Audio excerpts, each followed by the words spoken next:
Welcome to the Real Estate Guys radio program. I'm your host, Robert Helms. It has been an amazing year, 2009. Lots of things certainly to be thankful for and lots of things to be glad we're just done with this year.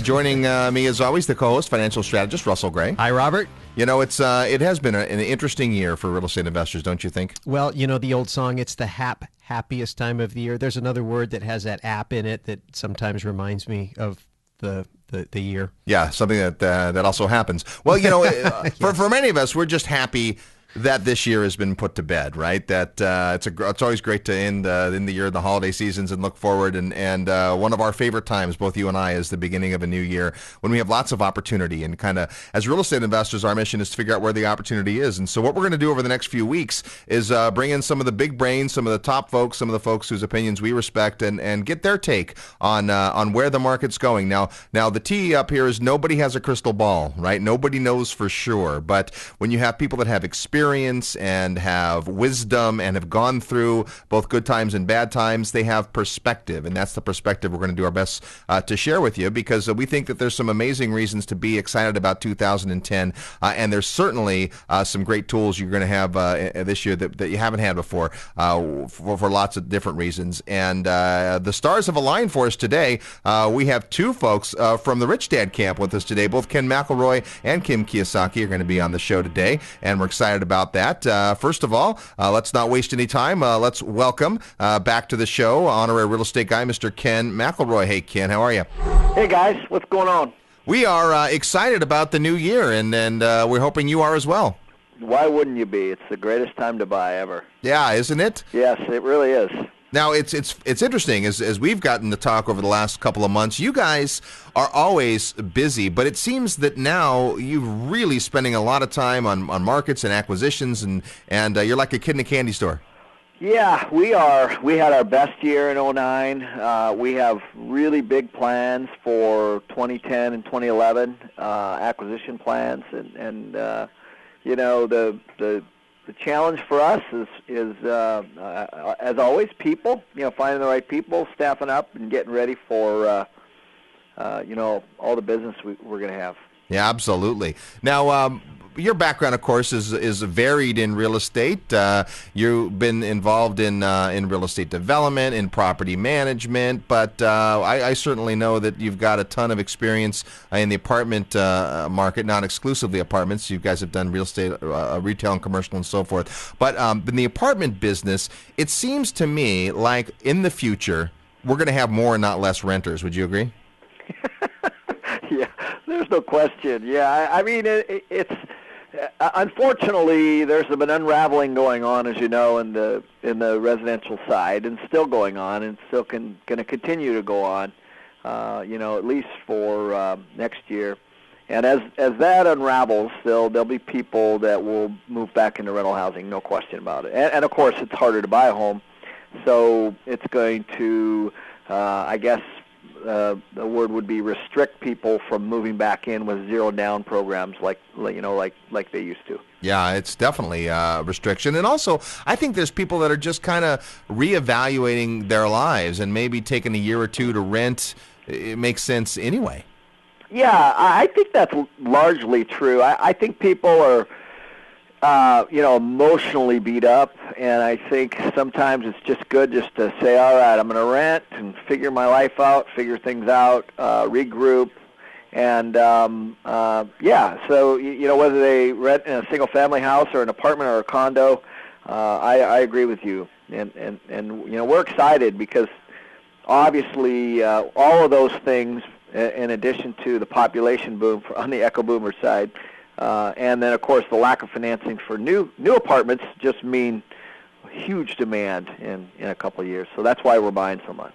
Now, as you get out your crystal ball and look forward at 2010, what are some of the big strokes? What are some of the things that, from your vantage point, you see this year shaking out as? Well, I think the first thing is I think there's going to be a huge number of foreclosures again. I think that there's a bunch of pent-up demand on the residential side that hasn't yet been released. It's been slowly been released, or I guess the banks, you know, I mean, you hear all the calls where they call and can't get a hold of anybody, you know what I mean? Yep. Well, that's because of the workload of the asset manager. What that means is there's so many out there. It's going to be 2010 is going to be scary. In fact, I know there's 28 million. The Wall Street Journal said 2 weeks ago there's 28 million people that owe more on their mortgage than their house is worth. So, and I think close to 5 million of those are already 90 days delinquent, and those are not even in the numbers. So, the MLS numbers and the supply yet. So I think, and that's going to vary by market, but that's the residential piece. The commercial stuff is really the stuff that's it's going to be very interesting because let's just talk about office, for example. If you were a business and you got 10,000 feet 3 years ago or 2 years ago even, and you signed it at, I don't know, anywhere from $20 to $30 a foot, let's say. Yep. Those, and you're coming up on a 3-year renewal or a 4-year renewal or a 5-year renewal or whatever.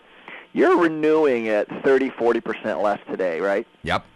So what's happening, or what's going to happen? That's if they A, they probably downsized, or B, they went out of business, or C, if they didn't. If they didn't, they're going to the landlord and they're saying, okay, Mr. Landlord or Mrs. Landlord, the rents are now 15, 16.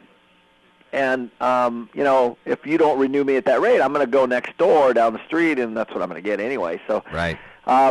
So all that stuff, all those leases that are going to renew in 2010 and 2011 are going to affect at some point the landlord's ability to pay that mortgage. You know what I mean? You bet they are. So that's what's coming next.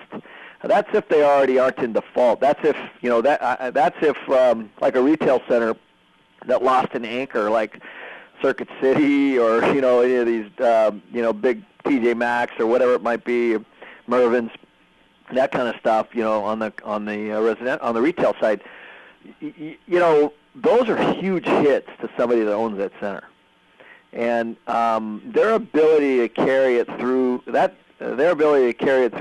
these tough times when consumers are saving more, it's going to be very, very interesting. And if they make it, and so I believe that there's going to be a lot of stuff that will, eventually, change hands. Now, I don't know in what capacity, but there's a lot of deals actually happening, Robert, as you know, that are not even making the street. They're getting done in the lawyers' offices, and so I don't know how much of that is actually going to hit the market, but a lot of it's going to change hands, and notes are going to be written off from higher to lower, and depending on who holds that note, traditionally it's some mutual fund somewhere, right? Yep. So we're going to see some. 2010 is going to be rough, I think. So a lot of people are saving money now just because they're unsure. He said when that money starts coming out and gets into circulation, in other words, when we add credit, that's when we're going to start seeing inflation. Yep. And so, which makes total sense to me. And so let's just say that happens in 2010 or 2011. We're going to see significant inflation. And we have to. You can't double the money supply and not see that. Boy, it sure is. I can't wait for this cruise. We're going to have lots to talk about. It's going to be awesome. Yeah, so that's what I see. It's not great news, but if you have a buyer, if you have a good team around you, what a phenomenal 2-year opportunity, because we are truly hitting down. Yeah, isn't it true? Yeah. It's going to be a good opportunity, and it's going to be a fun ride as well. And they say, may you live in interesting times, and clearly next year will be that. Kenny, we certainly appreciate your time, as always, today, and we look forward to seeing you in April on the Investors Summit at Sea. Yeah. Hey, thanks for having me on, guys. All right, there you go. Rich Dad advisor Ken McElroy. He's a best-selling author and an amazing real estate practitioner. He and his partner manage over 10,000 tenants. So that just tells you that's someone who's got some perspective. That's a lot. That's a lot. 10,000 tenants who wake up every morning and live in one of their buildings or a building that they manage. That's pretty extraordinary.